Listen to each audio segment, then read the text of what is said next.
So now's the part where there's gonna be a blank slate. You don't know what's happening because we're going to Six Flags. I'm not gonna record in there. If I do, it would be on my cell phone, something, but that's the only thing I'm taking. I was gonna take my live cam, but I thought it'd be just too much to keep up with. We just wanna go have a good time. We got one day and that's it. So I'll let you know how it went after. We just got out of Six Flags. It's 5:25. We're headed to another hotel, which is closer to the friend's house that we're gonna be hanging out with. And we're staying at this hotel for 2 nights coming up. But Six Flags, how was it? How does it compare to the Atlanta Six Flags, Atlanta, Georgia Six Flags? Because that's the one that I can compare it to, and so can the wife. I like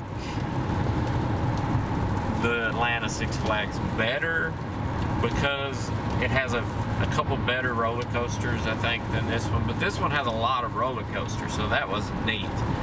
There's a lot of wooden roller coasters. I think it was like 3 or 4 wooden roller coasters. And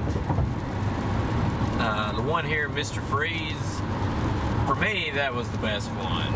She rode it one time, didn't want to ride it again, really. I rode it twice, and I loved it. You slingshot out of it in reverse, you go through the whole thing, and then you go way up and stop, sort of, and then come right back down. And free fall forward facing through the whole thing, back again. The ride's super quick. Whoever engineered it and designed to come up with it is freaking genius. The turnaround of people getting on it and getting back off is fast. It loads from both sides, and then the train, I guess you're gonna call it or whatever, comes over and boom, it gone, launches, come back, moves over, lets them off. The other one that's already loaded comes over, boom, lets them out. So I mean, the throughput is awesome. It's got Batman here at this one in St. Louis, just like the Atlanta. That's always a cool one. It goes like 50 miles an hour.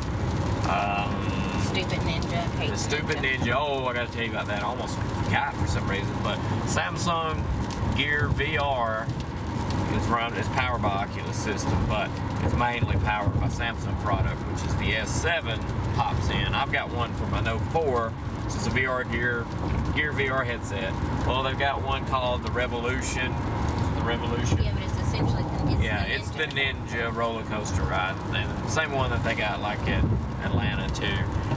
But what they've done is they've designed this you put the 3D goggles on that's got the Samsung S7 phone in it, and it's not really graphicked out that well at all, the VR headset, and it's got some sound coming out of the phone speaker that's mounted onto the VR, and then you do the roller coaster with where you're flying around in the VR, shooting stuff, and you can tap on the side of it to shoot, which you can't tap once you get started because you're holding on.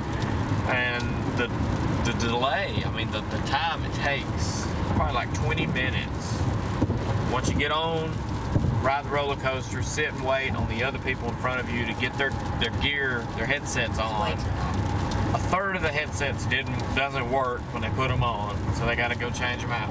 And this ride started like May 25th or 7th, and today is June 3rd or 4th. They do not have the kinks worked out. No, I was feeling my phone super hot, and I think that was the afternoon, 1 or 2 o'clock in the evening or something. I felt the phone super hot. There's no way that thing is gonna last to the end of this season.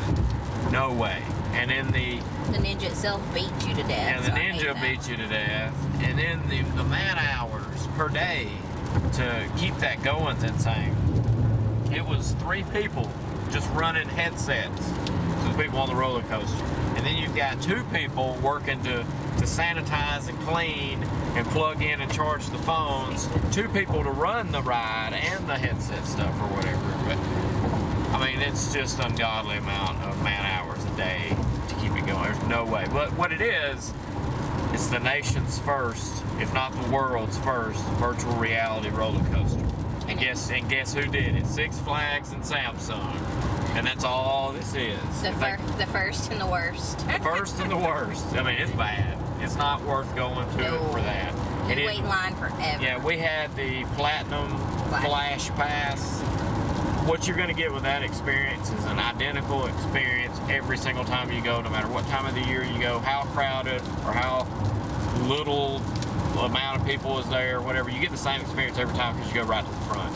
And there wasn't a lot of people here at all. We probably didn't even need the Platinum to be able to ride everything in a day, but we were able to ride everything in a day probably 4 times if we wanted to, and you can get that same exact experience every single time with it, so you're kind of guaranteed that. So it's worth it for that, especially if you've only got one day. Except you're a total asshole whenever they're like, oh, I'm so gonna get on the front and ride, and then here you come riding in there, or you ride it one time and you're like, you know what, I think I want to ride that one again, and then you show your armband, they're like, okay, you can set on, go, and it's like little kids' eyes watching you ride. Adults looking at you. Adults looking at you like, you son of a bitch.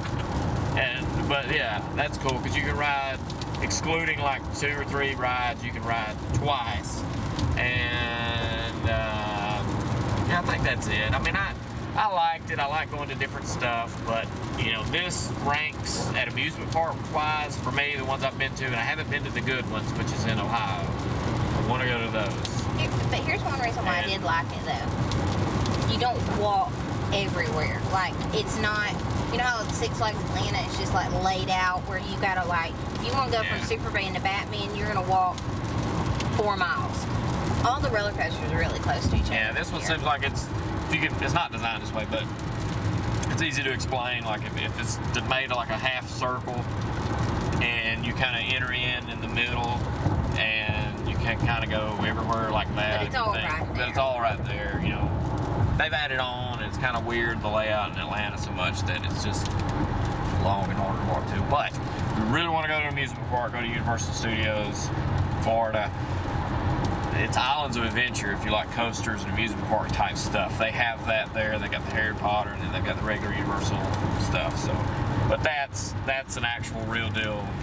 Everything's up to par. Everything's perfect condition and everything amusement park. This one here, like when we first got there, there was a lot of stuff that was closed. A lot of stuff didn't even open.